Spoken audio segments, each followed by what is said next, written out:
Hello friend, welcome to my YouTube channel BB का knowledge point. अगर आप हमारे चैनल पे फर्स्ट टाइम हो तो प्लीज़ हमारे चैनल को सब्सक्राइब कर लीजिए और बेल आइकन प्रेस कर लें।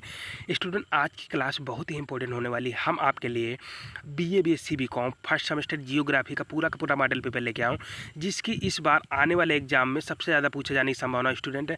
आपको बिल्कुल यहीं से तैयार कर लेना, इससे बाहर आपका एक भी क्वेश्चन आने वाले एग्जाम में देखने को नहीं मिलेगा।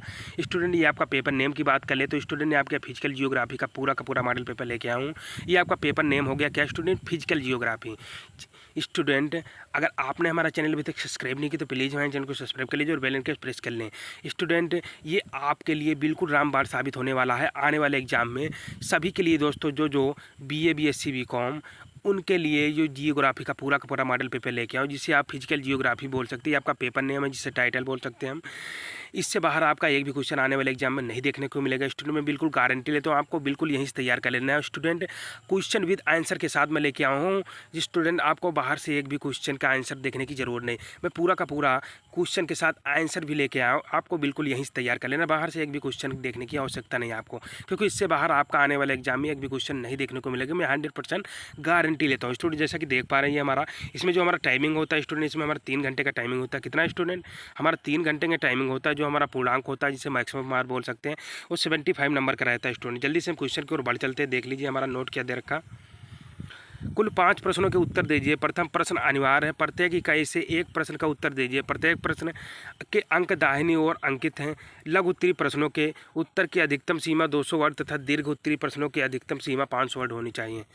स्टूडेंट, ये हमारा 2 खंडों में विभाजित क्या? Section A and section B, जिसे हम बोल सकते हैं short and long answer time. ये जो हमारा सेक्शन ए है, इसका आंसर कम से कम हमें 200 वर्डों में देना रहेगा। जो हमारा लॉन्ग आंसर टाइप उसे कम से कम उसका आंसर हमें 500 वर्डों यानी 450 से 500 वर्डों में हमें देना रहेगा।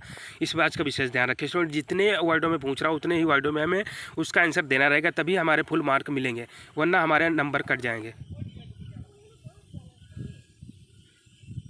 स्टूडेंट, वही देख लीजिए हमारा नेक्स्ट क्वेश्चन क्या हो जाएगा। निम्नलिखित प्रश्नों के लघु उत्तरीय प्रश्न, ये क्या हो गया? निम्नलिखित प्रश्नों के लघु उत्तरीय उत्तर दीजिए। लघु उत्तरीय स्टूडेंट समझ सकते हैं, यानी शॉर्ट आंसर टाइप क्वेश्चन। जल्दी से हमारा फर्स्ट नंबर भी क्वेश्चन देख लीजिए। फर्स्ट नंबर क्वेश्चन क्या हो जाएगा हमारा?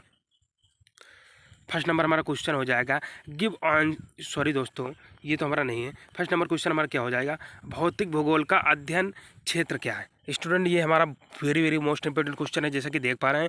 यानी हमारा क्या पूछ रहा है? भौतिक भूगोल का अध्ययन क्षेत्र क्या है, इसे समझाइए। स्टूडेंट, ये भी आपका वेरी मोस्ट इंपॉर्टेंट क्वेश्चन रहेगा आने वाले एग्जाम में। वहीं फिर नेक्स्ट क्वेश्चन हमारा क्या हो जाएगा? स्टूडेंट, जल्दी से देख लीजिए हमारा नेक्स्ट क्वेश्चन। भूकंपीय तरंगे क्या है, जिसे अर्थक्वेक वेव्स कहते हैं। स्टूडेंट, क्या अर्थक्वेक वेव्स हैं, यानी भूकंपीय तरंगे क्या हैं, इनको बताइए। ऐसा भी क्वेश्चन आने वाले एग्जाम में देखने को मिल सकता है। जल्दी से इनका आंसर भी देख लीजिए स्टूडेंट, हमारा क्या हो जाए इनका आंसर। ये स्टूडेंट आने वाले एग्जाम में मेरी बेस्ट इंपॉर्टेंट साबित होने वाले, इसलिए आप इसको बिल्कुल तैयार कर लें। अभी से स्टूडेंट तैयार कर लें, क्वेश्चन विद के साथ आंसर आपको मिल जाएगा यहीं से, बाहर से आपको देखने की ज़रूरत नहीं। स्कोप ऑफ फिजिकल जियोग्राफी, जैसे कि देख पा रहे स्टूडेंट, जिसे भौगोलिक यानी भौतिक भौगोलिक अध्ययन क्षेत्र भी बोल सकते हैं। इसका आंसर क्या हो जाएगा? जल्दी से देख लीजिए। भौतिक भूगोल का अध्ययन क्षेत्र पृथ्वी की भौतिक संरचनाओं, प्राकृतिक प्रतिक्रिया और उनके परिणाम स्वरूप उत्पन्न होने वाले भौगोलिक विशेषताओं का विश्लेषण करता है। इसमें प्राकृतिक प्रदेश जैसे पहाड़, नदियाँ, महासागर, जंगल, जलवायु, मिट्टी और पारिस्थितिकी तंत्र भी शामिल हैं। फिर वहीं हमारे आ जाएंगे भौतिक भूगोल के कुछ प्रमुख अध्ययन क्षेत्र हैं, वो भी आप देख लीजिए जल्दी से, कौन कौन से अध्ययन क्षेत्र हमारे। फर्स्ट नंबर हमारा कौन सा हो जाएगा अध्ययन क्षेत्र? जल्दी से देख लीजिए स्टूडेंट। भू संरचना, जिसे हम जीमोफोलोपी जिसे कहते हैं। स्टूडेंट, क्या? जीमोफोलॉजी।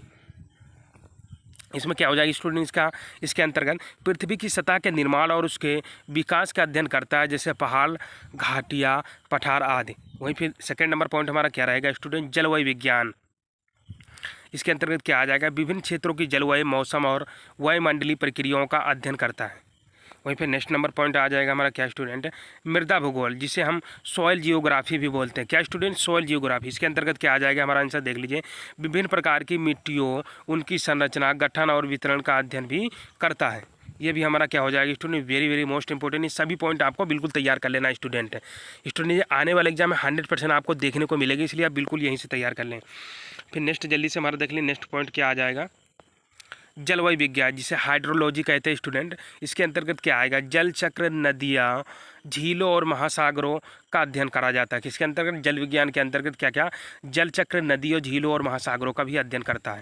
वहीं फिर नेक्स्ट हमारा पॉइंट क्या आ जाएगा स्टूडेंट? पारिस्थितिकी और वनस्पति भूगोल जिसे इकोलॉजी एंड बायोजियोग्राफी भी बोलते हैं। इसके अंतर्गत क्या रहेगा हमारा? वनस्पति, जीव जंतुओं और पारिस्थितिकी तंतुओं का वितरण और उनके परस्पर संबंधों का अध्ययन करता है स्टूडेंट। फिर हमारा नेक्स्ट क्या आ जाएगा? समुद्री विज्ञान। इसके अंतर्गत क्या आ जाएगा हमारा? महासागरों और समुद्रों का अध्ययन, जिसमें उनकी भौतिक और रासायनिक संरचनाएं, समुद्री धाराएं और समुद्री जीवन भी शामिल है। वहीं फिर नेक्स्ट क्वेश्चन की ओर बढ़ चलते हैं स्टूडेंट, जल्दी से देख लीजिए हमारा नेक्स्ट क्वेश्चन क्या आ जाए। नेक्स्ट क्वेश्चन का आंसर क्या रहेगा? भूकंपीय तरंगे। क्या स्टूडेंट? भूकंपीय तरंगे। इसके अंतर्गत क्या आ जाएगा? जल्दी से देख लीजिए इसका भी आंसर। भूकंपीय तरंगे, ये हमारा हेडिंग हो जाएगा। फिर भूकंप के दौरान उत्पन्न ऊर्जा से बनने वाली तरंगे होती हैं जो पृथ्वी के भीतर से होकर गुजरती हैं और सतह तक पहुंचती हैं। ये तरंगे पृथ्वी के अंदर की चट्टानों में आई दरार या टूटन के कारण उत्पन्न होती है। वहीं फिर नेक्स्ट आ जाएगा हमारा। नेक्स्ट देख लीजिए हमारा नेक्स्ट क्या है? मुख्य रूप से भूकंपीय तरंगे कितनी? दो प्रकार की होती है स्टूडेंट। कितनी? दो प्रकार की होती हैं। इसके अंतर्गत क्या आ जाएगा? शरीर तरंगे और सही तरंगे। क्या स्टूडेंट? शरीर तरंगे और सतही तरंगे, जिसे सरफेस वेव्स बोलते हैं, ये सतही तरंगे होती हैं। और बॉडी वेव्स ये होता है शरीर तरंगे। दो प्रकार की होती है स्टूडेंट। वहीं फिर हमारा देख लीजिए इसका, ये शरीर तरंगे जो होती है स्टूडेंट, इसके अंतर्गत कुछ देख लीजिए हमारा क्या है? ये तरंगे पृथ्वी के आंतरिक भाग से होकर गुजरती हैं और दो प्रकार की होती हैं। कितने स्टूडेंट? दो प्रकार की। पी तरंगे और एस तरंगे। कितनी प्रकार की होती है स्टूडेंट? पी तरंगे और एस तरंगे, दो प्रकार की होती हैं। पी तरंगे के अंतर्गत कुछ देख लीजिए स्टूडेंट, ये प्राथमिक तरंगे होती है और सबसे तेज गति से चलती हैं, इसीलिए भूकंप के दौरान सबसे पहले महसूस की जाती हैं। ये तरंगे ठोस, तरल और गैस तीनों माध्यमों से क्या गुजर सकती हैं। वहीं फिर नेक्स्ट आ जाएगा हमारा। नेक्स्ट क्या है? 2 नंबर, इस तरंगे हमारी क्या उनसे आ जाएंगी? ये द्वितीय तरंगे होती हैं और पी तरंगों के बाद आती हैं। ये केवल ठोस माध्यम से गुजर सकती हैं और इनकी गति पी तरंगों से क्या होती है? कम होती है। और फिर नेक्स्ट की ओर बढ़ सकते हैं। नेक्स्ट पॉइंट हमारा क्या हो जाएगा स्टूडेंट? सतही तरंगे, जिसे बोलते हैं क्या? सतही तरंगे। इसके अंतर्गत क्या आ जाएगा? ये भी देख लीजिए। ये तरंगे पृथ्वी की सतह पर फैलती हैं और इनके कारण सबसे अधिक विनाश होता है। ये शरीर तरंगों के बाद आती हैं और इनमें प्रमुख होती हैं। क्या स्टूडेंट? इनमें प्रमुख होती हैं लव तरंगे। लव तरंगे भी देख लीजिए स्टूडेंट। इसके अंतर्गत क्या? ये जमीन को क्षैतिज रूप से क्या हिलाती हैं। फिर क्या हमारा कौन सा आ जाएगा स्टूडेंट? रेली तरंगे, जिसे रेड वेव्स बोलते हैं। ये सतह को ऊपर से नीचे की दिशा में हिलाती हैं। ये स्टूडेंट आपका वेरी वेरी मोस्ट इंपॉर्टेंट है। ये 100% आपका आने वाले एग्जाम में देखने को मिलेगा। वहीं फिर नेक्स्ट क्वेश्चन की ओर बढ़ सकते हैं स्टूडेंट। हमारा नेक्स्ट क्वेश्चन क्या आ जाएगा? भू संतुलन क्या है, या भू संतुलन से आप क्या समझते हैं? यानी व्हाट इज इकोसिस्टम, जिसे देख पा रहे हैं। यानी भू संतुलन क्या है स्टूडेंट? ये भी हमारा वेरी वेरी मोस्ट इंपॉर्टेंट रहेगा स्टूडेंट आने वाले एग्जाम में। यानी भू संतुलन क्या है, ये हमारा क्या रहेगा student? Very very most important रहेगा आने वाले एग्जाम में। यानी भू संतुलन क्या है। वहीं फिर नेक्स्ट आ जाएगा स्टूडेंट। नेक्स्ट हमारा कौन सा क्वेश्चन आ जाएगा? ग्रेसर क्या है स्टूडेंट? ये भी वेरी वेरी मोस्ट इंपॉर्टेंट रहेगा आने वाले एग्जाम में। ग्रेसर क्या है स्टूडेंट? ये भी हमारा कौन सा रहेगा? वेरी वेरी मोस्ट इंपॉर्टेंट रहेगा आने वाले एग्जाम में स्टूडेंट। वहीं फिर हमारा क्या आ जाएगा स्टूडेंट? नेक्स्ट हमारा कौन सा आ जाएगा? देख लीजिए हमारा वलन के प्रकार। क्या स्टूडेंट? वलन के प्रकार बताइए। ऐसे यानी वलन क्या है, वलन के प्रकार बताइए। ऐसे भी आने वाले एग्जाम में क्वेश्चन आपको देखने को मिल जाएगा 100%। यानी टाइप्स ऑफ फॉल्ट्स, ये क्या है? वलन के प्रकार। फिर जल्दी से इसका आंसर भी देख लीजिए स्टूडेंट। इसका आंसर क्या हो जाएगी जल्दी से? भू संतुलन क्या है, इसका आंसर क्या हो जाएगा स्टूडेंट? जल्दी से देख लिए। भू संतुलन पृथ्वी की परतों के संतुलन की स्थिति को क्या दर्शाता है? यह वह स्थिति है जिसमें पृथ्वी की परतें गुरुत्वाकर्षण के प्रभाव में आपस में संतुलित रहती हैं। भू संतुलन के सिद्धांत के अनुसार पृथ्वी की सतह पर अलग अलग ऊंचाई वाले हिस्से, जैसे पर्वत, मैदान, घाटियाँ और पृथ्वी के अंदर की सतह आस्तल पर समान रूप से क्या दबाव डालते हैं। स्टूडेंट ये भी आपका वेरी वेरी मोस्ट इंपोर्टेंट रहेगा आने वाले एग्जाम में स्टूडेंट।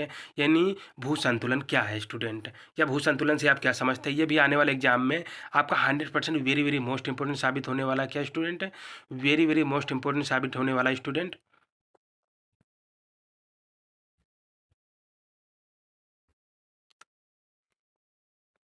ये भी स्टूडेंट आपके आने वाले एग्जाम में 100% वेरी वेरी मोस्ट इंपोर्टेंट साबित होने वाला है। फिर वहीं जल्दी से देख लीजिए हमारा क्या हो जाएगा, इसके अंतर्गत कुछ और भी है, ये भी देख लीजिए स्टूडेंट।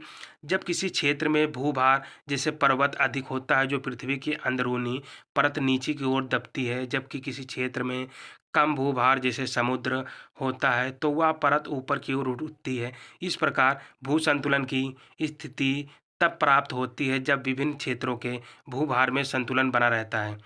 भूतल की ऊंचाई में भी परिवर्तन आता रहता है। यह प्रक्रिया धीमी गति से होती है और लाखों सालों तक चलती रहती है, जिसमें भूतल के विभिन्न भागों में परिवर्तन होते रहते हैं। और फिर नेक्स्ट देख लीजिए स्टूडेंट, हमारा क्या हो जाएगा, नेक्स्ट हमारे क्वेश्चन का आंसर क्या हो जाएगा। ग्रेसर क्या है स्टूडेंट, ग्रेसर क्या है, एक ग्रेसर की परिभाषा बताइए। ऐसे भी आने वाले एग्जाम में क्वेश्चन देखने को मिल सकता है। ग्रेसर भी आप देख लीजिए जल्दी से।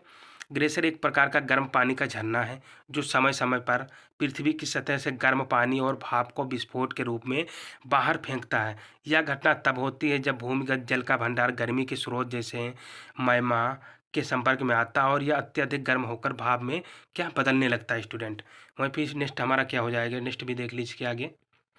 गर्म जल और भाप एक दबाव के सतह पर आने का रास्ता खोजते हैं और फिर अचानक फूट पड़ते हैं, जिससे गेसर का निर्माण होता है।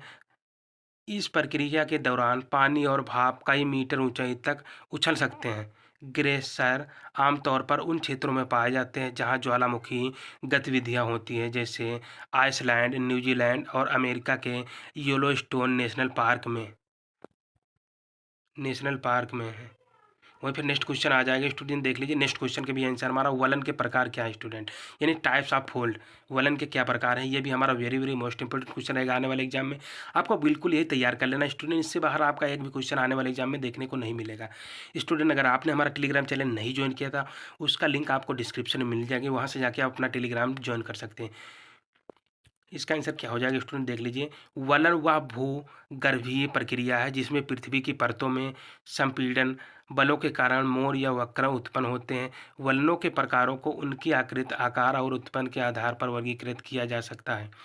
मुख्य प्रकार के वलन क्या है, निम्नलिखित है। जल्दी से हमारा फर्स्ट नंबर भी देख लीजिए। फर्स्ट नंबर हमारा कौन सा हो जाएगा, प्रत्यक्षद वलन। क्या हो स्टूडेंट, हो जाएगा एंटीक्लेनिक फोल्ड, यानी प्रत्यक्ष वलन।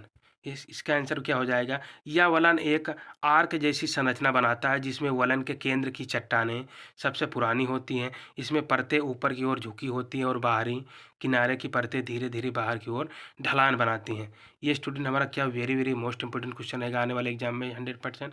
प्रत्यक्षद वलन क्या है। फिर इसका हमारा नेक्स्ट पॉइंट कौन सा आ जाएगा स्टूडेंट, देख लीजिए।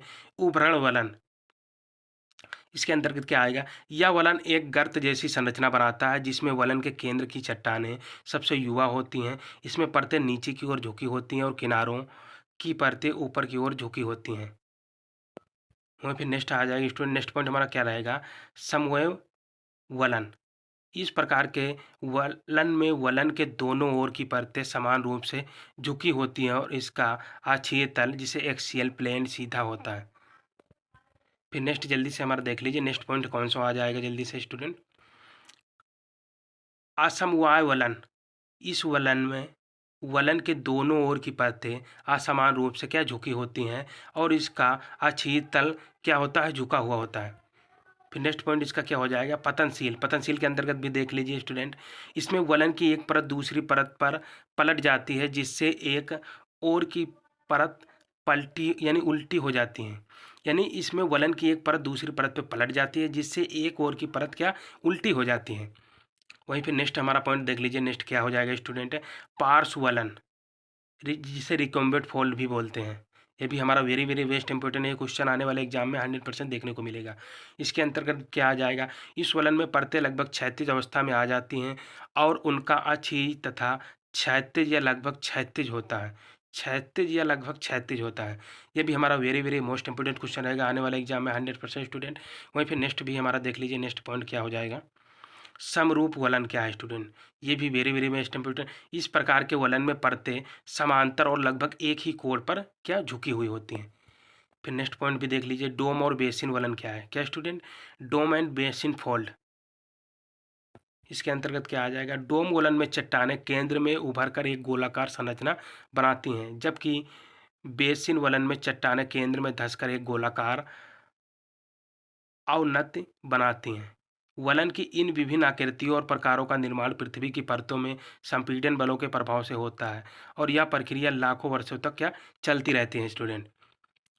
फिर जल्दी से हमारा नेक्स्ट क्वेश्चन की ओर बढ़ाइए स्टूडेंट। हमारा नेक्स्ट क्वेश्चन कौन सा हो जाएगा? जलोद पंख क्या है स्टूडेंट? जिसे एलोवियल फैन भी बोल देते हैं। क्या स्टूडेंट? Alluvial fan. जलोद पंख क्या है? ये भी वेरी वेरी वेस्ट इंपॉर्टेंट रहेगा आने वाले एग्जाम में। वहीं फिर नेक्स्ट भी देख लीजिए हमारा स्टूडेंट, वायुमंडलीय की परतें यानी लेयर्स ऑफ द एटमॉस्फेयर। वायुमंडलीय की परतें क्या है? ये भी वेरी वेरी वेस्ट इंपॉर्टेंट रहेगा आने वाले एग्जाम में। फिर एक नेक्स्ट भी क्वेश्चन देख लीजिए। हमारा नेक्स्ट क्वेश्चन क्या हो जाएगा? पृथ्वी का ताप बजट क्या है?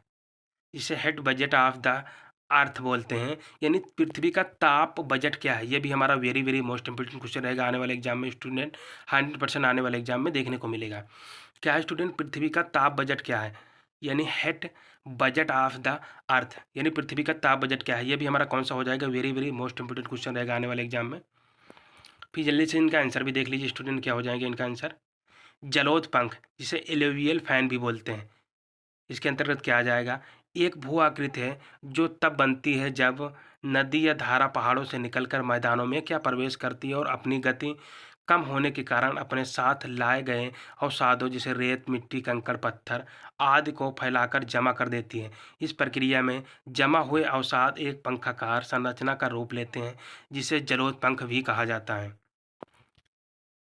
जलोद पंख आमतौर पर शुष्क और अर्ध शुष्क क्षेत्रों में बनते हैं, जहां तेज ढलानों से निकलने वाली नदियां या धाराएं मैदानों में ही आती हैं और अवसादों को बिखेरने लगती है। इन पंखाकार संरचनाओं की विशेषताएं क्या है स्टूडेंट? निम्नलिखित हैं।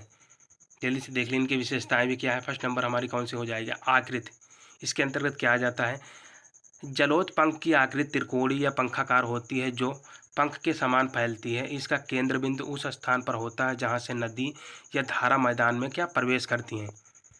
वहीं फिर नेक्स्ट पॉइंट हमारा क्या हो जाएगा? देख लीजिए, नेक्स्ट पॉइंट भी देख लीजिए स्टूडेंट जल्दी से। हमारा अवसादन, इसके अंतर्गत क्या आ जाएगा? जलोद पंख में अवसाद का आकार बड़ा होता है और यह पहाड़ों के नज़दीक मोटे अवसाद जैसे कंकड़ और पत्थर जमा करता है, जबकि दूर जाते जाते महीन अवसाद जैसे रेत और मिट्टी फैलकर क्या हो जाते हैं? जमा हो जाते हैं। फिर स्टूडेंट नेक्स्ट भी हमारा पॉइंट देख लीजिए। नेक्स्ट पॉइंट हमारा क्या हो जाएगा? गठन। जलोद पंख का निर्माण धीरे धीरे होता है जब नदियाँ बार बार अपनी धारा बदलती हैं और नए नए स्थानों पर अवसाद जमा करती हैं। फिर नेक्स्ट हमारा पॉइंट क्या हो जाएगा स्टूडेंट? उपयोग।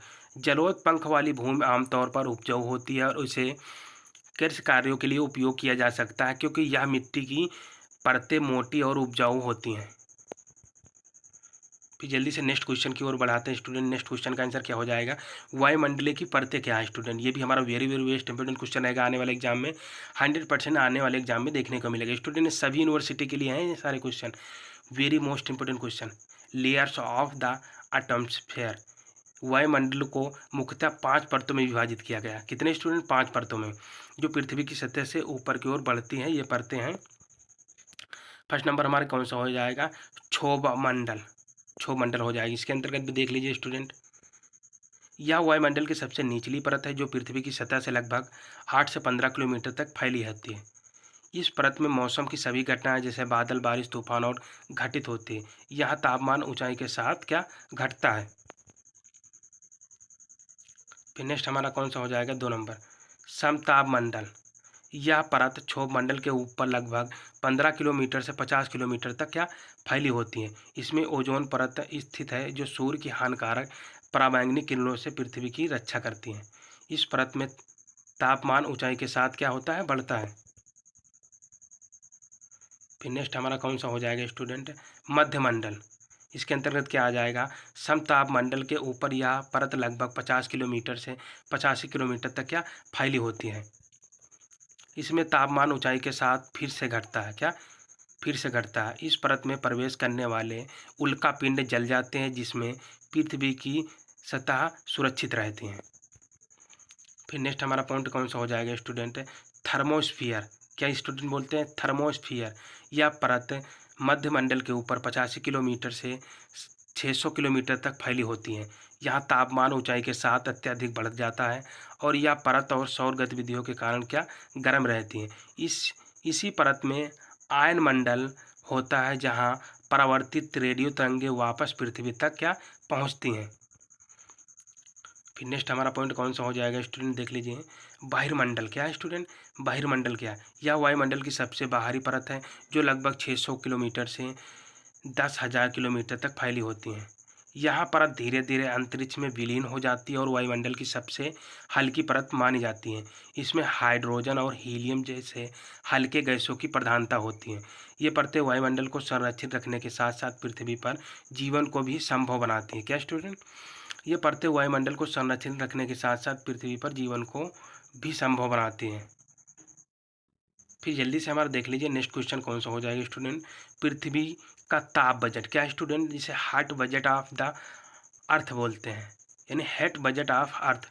ये भी very very best important question रहेगा स्टूडेंट, इसको बिल्कुल तैयार कर लें। पृथ्वी का ताप बजट उस संतुलन को संदर्भित करता है जो पृथ्वी को प्राप्त होने वाली सौर ऊर्जा और अंतरिक्ष में विकीर्ण होने वाली ऊर्जा के बीच होता है। यह संतुलन पृथ्वी के तापमान को क्या नियंत्रित करने में महत्वपूर्ण भूमिका निभाता है। ये भी very very best important question रहेगा स्टूडेंट, आने वाले एग्जाम में इसे 100% तैयार कर लें। वहीं फिर नेक्स्ट क्वेश्चन हमारा कौन सा आ जाए, जल्दी से देख लीजिए हमारा नेक्स्ट। पृथ्वी के ताप बजट के क्या है मुख्य घटक है स्टूडेंट, ये भी देख लीजिए। पृथ्वी के जो ताप घटक है इसके मुख्य बिंदु क्या है, मुख्य घटक क्या है? ये देखो फर्स्ट नंबर हमारा कौन सा हो जाएगा घटक, सौर विकिरण, यानी इसे सोलर रेडिएशन को बोलते हैं। सूर्य से आने वाली ऊर्जा मुख्य रूप से लघु तरंगों के रूप में पृथ्वी तक पहुंचती हैं। इसका लगभग 30% हिस्सा वायुमंडल, बादलों और पृथ्वी की सतह द्वारा परावर्तित होता है, जिसे अल्बेडो कहा जाता है। शेष 70% ऊर्जा पृथ्वी और वायुमंडल द्वारा अवशोषित कर ली जाती हैं। वहीं फिर नेक्स्ट भी देख लीजिए हमारा नेक्स्ट क्या हो जाएगा स्टूडेंट, पृथ्वी द्वारा अवशोषित ऊर्जा क्या है स्टूडेंट, पृथ्वी द्वारा अवशोषित ऊर्जा है। इसके अंतर्गत क्या आ जाए, पृथ्वी की सतह और वायुमंडल द्वारा अवशोषित और ऊर्जा पृथ्वी को गर्म करती है। यह अवशोषित ऊर्जा विभिन्न प्रक्रियाओं के माध्यम से वायुमंडल और पृथ्वी की सतह पर वितरित होती है, जैसे संवहन, वाष्पीकरण और विकिरण, जिसे रेडिएशन भी बोलते हैं। फिर नेक्स्ट पॉइंट हमारा जल्दी से आ जाएगा, ये भी देख लीजिए।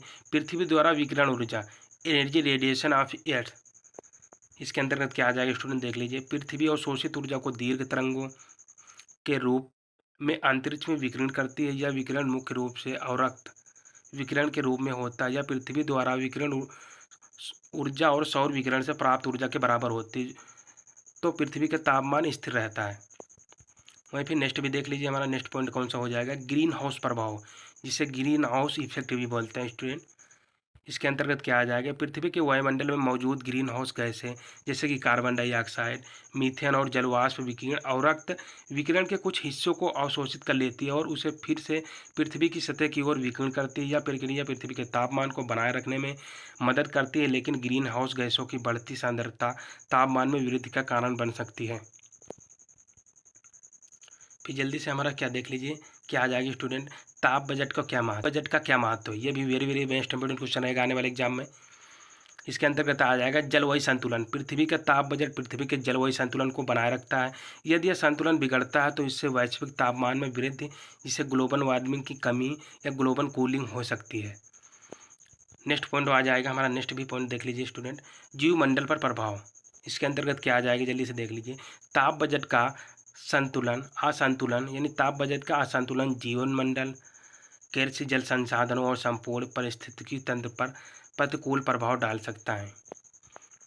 इसका फिर निष्कर्ष भी देख लीजिए, हेडिंग नंबर क्या हो जाएगा, निष्कर्ष। निष्कर्ष क्या हमारा इसका, पृथ्वी का ताप बजट वह प्रणाली है जिसके द्वारा पृथ्वी सूर्य से प्राप्त ऊर्जा और अंतरिक्ष में विकिरण ऊर्जा के बीच संतुलन बनाए रखती है।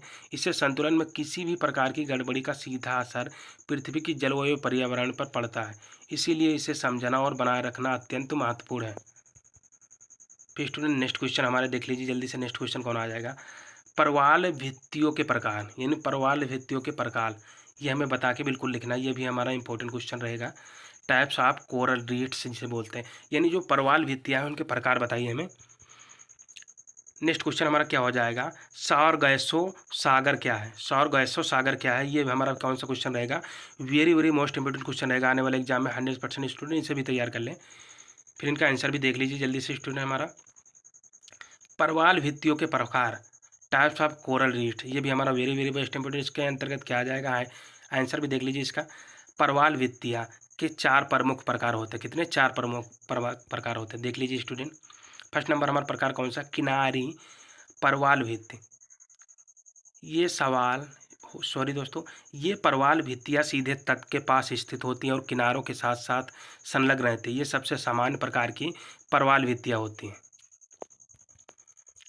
फिर नेक्स्ट नंबर हमारा आ जाएगा बाधक परवाल भित्ति। ये तट से कुछ दूरी पर स्थित होती है और समुद्र के बीच में बड़ी बाधा के रूप में होती है।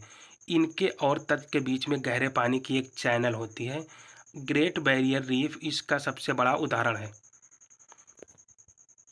फिर नेक्स्ट हमारा पॉइंट कौन सा हो जाएगा स्टूडेंट, अतोल।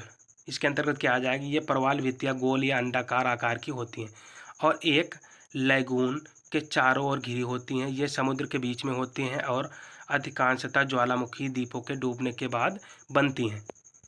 वहीं फिर नेक्स्ट हमारा पॉइंट कौन सा आ जाएगा स्टूडेंट, हमारा नेक्स्ट पॉइंट कौन सा रहेगा, पैच रीफ। क्या स्टूडेंट हमारा है, पैच रीफ। इसके अंतर्गत क्या आ जाएगा, ये छोटी और अलग अलग परवाल भित्तियाँ होती हैं जो बड़े रीफ सिस्टम के भीतर पाई जाती हैं। ये अनियमित आकार की होती है और आमतौर पर लैगून या अन्य उथले जल क्षेत्रों में पाई जाती हैं। ये सभी परवाल भित्तियाँ समुद्री पारिस्थितिकी तंत्र का महत्वपूर्ण हिस्सा होती हैं और समुद्री जीवों के लिए निवास स्थान प्रदान करती हैं। फिर नेक्स्ट हमारा क्वेश्चन का आंसर भी देख लीजिए स्टूडेंट, सौर गैसों सागर। सौर गैसों सी यानी सौर गैसों सागर क्या है, इसकी डिफिनेशन बताइए। इससे भी आने वाले एग्जाम में क्वेश्चन देखने को मिल जाएगा। ये भी आपका very very best important question रहेगा आने वाले एग्जाम में। इसका आंसर भी देख लीजिए जल्दी से स्टूडेंट। सौर गैसों सागर उत्तरी अटलांटिक महासागर का एक विशेष क्षेत्र है जो अपनी विशेषताओं और परिस्थितियों के लिए जाना जाता है। इसके मुख्य प्रकार इस प्रकार हैं, देख लीजिए।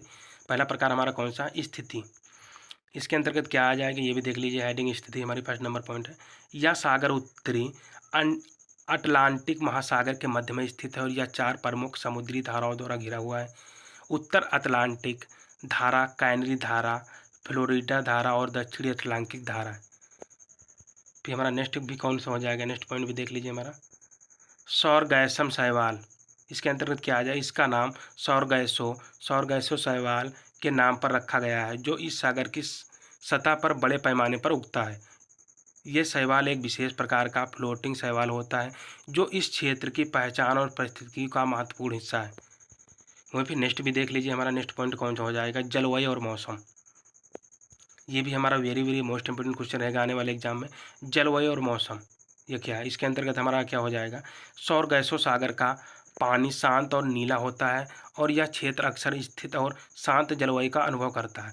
यहाँ की जलवायु में गर्मी और नमी होती है जो समुद्री जीवन के लिए अनुकूल है। फिर जल्दी से हमारा पॉइंट देख लीजिए, नेक्स्ट नंबर भी पॉइंट देख लीजिए हमारा, पारिस्थितिकी तंत्र। यह सागर विभिन्न समुद्री जीवन के लिए महत्वपूर्ण निवास स्थान है, विशेषकर फ्लोटिंग शैवाल और मछलियों के लिए। सौर गैसों सागर कई प्रवासी समुद्री जीवों के लिए एक महत्वपूर्ण प्रवाह है, जैसे कि कुछ कछुए और मछलियाँ।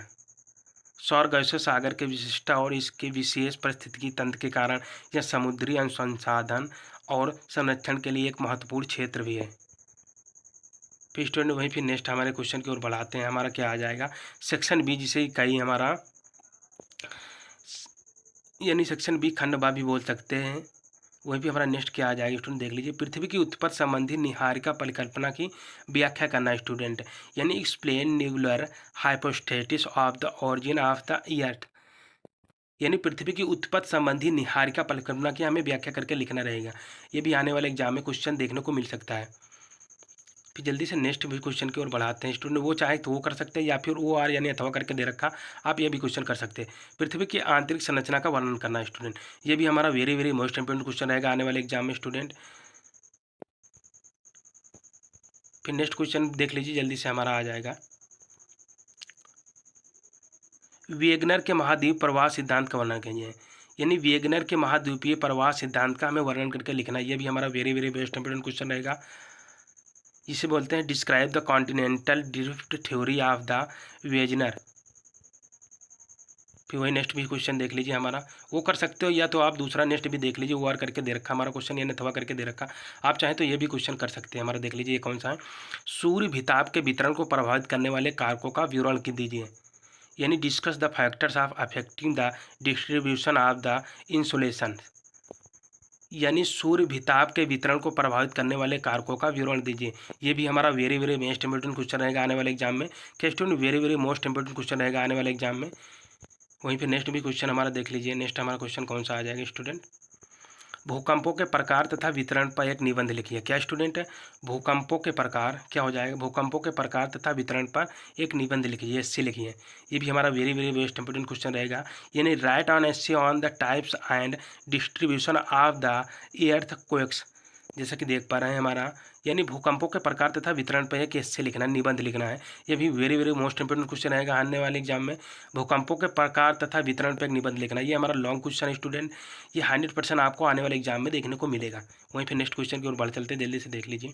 आप चाहे तो वो भी कर सकते हैं, या आपका OR यानी अथवा करके दे रखा है, ये भी क्वेश्चन कर सकते हैं। महासागर भविष्य में संसाधनों का भंडार गृह है, व्याख्या कीजिए। यानी जो महासागर है भविष्य में संसाधनों का क्या है, भंडार है, इसके गृह व्याख्या करना है। ये भी very very best important question रहेगा। ओशियंस और the store of house the resource in the future explain it. इसको भी आप तैयार कर लें, वेरी वेरी बेस्ट इंपॉर्टेंट। इसमें से आपके दो में से एक ही क्वेश्चन को आंसर देना रहेगा। वहीं फिर नेक्स्ट भी हमारा देख लीजिए। नेक्स्ट क्वेश्चन क्या हो जाएगा स्टूडेंट, हिमानी के अपर्दन तथा निक्षेपण द्वारा उत्पन्न स्थल कृतियों की व्याख्या करना है। यानी explain the erosional and the depositional landform product, यानी प्रोड्यूस्ड बाई ग्लेशियर्स। ये भी आपका इंपॉर्टेंट क्वेश्चन रहने वाला है स्टूडेंट, ये से भी आप मोस्ट इंपॉर्टेंट ये भी तैयार कर लें। या तो आप ये भी कर सकते हैं, ये आपका OR यानी अथवा करके दे रखा है, इसके बाद भी आप ये वाला भी क्वेश्चन आप कर सकते हैं। ये क्वेश्चन क्या हो जाएगा स्टूडेंट आपका, नेक्स्ट क्वेश्चन, अटलांटिक महासागर की धाराओं को वर्णन कीजिए। यह अटलांटिक महासागर क्या है, इसकी महासागरों की धाराएं लिखिए। ऐसे भी क्वेश्चन आने वाले एग्जाम में देखने को मिल जाए, इसलिए आपका ये very very most important question रहेगा अटलांटिक महासागर वाला। इसलिए आपको इसको बिल्कुल तैयार कर लेना। ये आने वाले एग्जाम में लॉन्ग या शॉर्ट दोनों में आपको क्वेश्चन आने वाले एग्जाम में देखने को मिल सकता है अटलांटिक महासागर, इसलिए आप इसे बिल्कुल तैयार कर लें। वहीं फिर नेक्स्ट इस तरह स्टेप बाय स्टेप मैंने आपको पूरा का पूरा मॉडल पेपर बता दिया, जो आने वाले एग्जाम में आपके लिए काफ़ी ज़्यादा हेल्पफुल होने वाला है स्टूडेंट। इससे बाहर आपका एक भी क्वेश्चन नहीं जाएगा, 100% मैं गारंटी लेता हूँ। आपको यहीं से बिल्कुल तैयार कर लेना। मैंने क्वेश्चन विद आंसर के साथ आपको पूरा का पूरा पेपर सॉल्व करा दिया। इससे बाहर आपके एक भी क्वेश्चन नहीं देखने को मिलेगा, मैं 100% गारंटी लेता हूँ स्टूडेंट। आई होप, आशा करता हूँ कि आपको हमारा वीडियो पसंद आया हो। अगर आपको हमारा वीडियो पसंद आया, वीडियो को लाइक करें, शेयर करें, कमेंट करें। अगर चैनल पर फर्स्ट टाइम विजिट करें तो चैनल को सब्सक्राइब करें और बेल आइकन प्रेस कर लें, जिससे आने वाली नोटिफिकेशन सबसे पहले आपके पास पहुँचे। तब तक के लिए मिलते हैं स्टूडेंट एक नेक्स्ट वीडियो में नेक्स्ट टाइम। तब तक के लिए student thank you so much.